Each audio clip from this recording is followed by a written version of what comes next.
जवाब इनके दीजिए पास रोहन, बंगाल के समय जवाब तक दीजिए रोहन। यहाँ तो आप बीजेपी को तो आप घेर ही रहे थे भाई, किस तरह से सरकारी एजेंसियों का दुरुपयोग किया जाता है। कल तो आप ममता बनर्जी को, जब आईपैक उनकी जो राजनीतिक फर्म है, जब उन पर उनके यहाँ पर छापेमारी के लिए पहुंची तो उनको भी घेर लिया।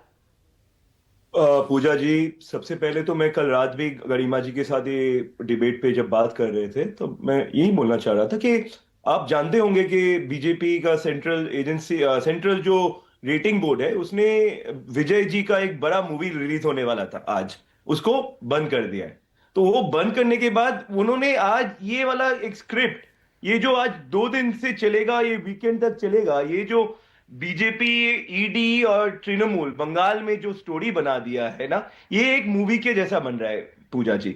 ये बात 2014 से चल रहा है पूजा जी, नया कोई नहीं है। हाँ। इसमें आपने देखा है बहुत सारे किस्से भी हो गए हैं। मुकुल राय पहले तृणमूल छोड़ के 2017 में बीजेपी में आ गए, फिर तृणमूल की प्रवक्ता को बोलना चाहता हूं, शायद आज भी वो वापस तृणमूल में भी चले गए हैं, क्योंकि उनका, वो बोल रहे थे शायद बीजेपी तृणमूल, वो कौन सा पार्टी में है किसी को नहीं पता। शुभेंदु नहीं, लेकिन अधिकारी का आपका बात स्टैंड ही समझ नहीं आता ना। कल कल अधीर रंजन चौधरी, उनका बयान सामने आया, एक तरफ तो इस कार्रवाई को लेकर सवाल उठा रहे हैं कि ईडी इस तरह से छापेमारी करने पहुंची, दूसरी तरफ सवाल उठा रहे हैं कि किस तरह से आईपैक का जो इस्तेमाल है, यहां पर टीएमसी अपनी चुनावी सफलता को सुनिश्चित करने के लिए राजनीतिक रूप से अनैतिक और षड्यंत्रकारी गतिविधियों में संलिप्त है। भाई, कहना क्या चाह रहे हैं?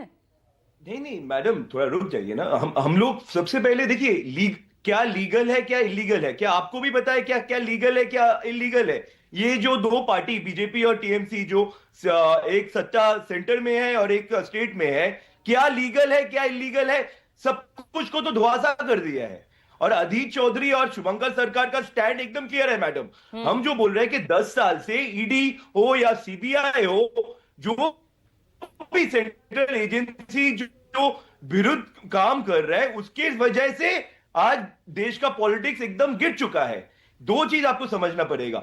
हम लोग के सोनिया जी और राहुल जी पे जब ईडी का सवाल आता है, हम लोग सामने से इसका जवाब भी देते हैं, लेकिन बंगाल में हमने देखा है कि तृणमूल के नेता के हाथ से करोड़ों का पैसा निकला है, करोड़ों करोड़ों।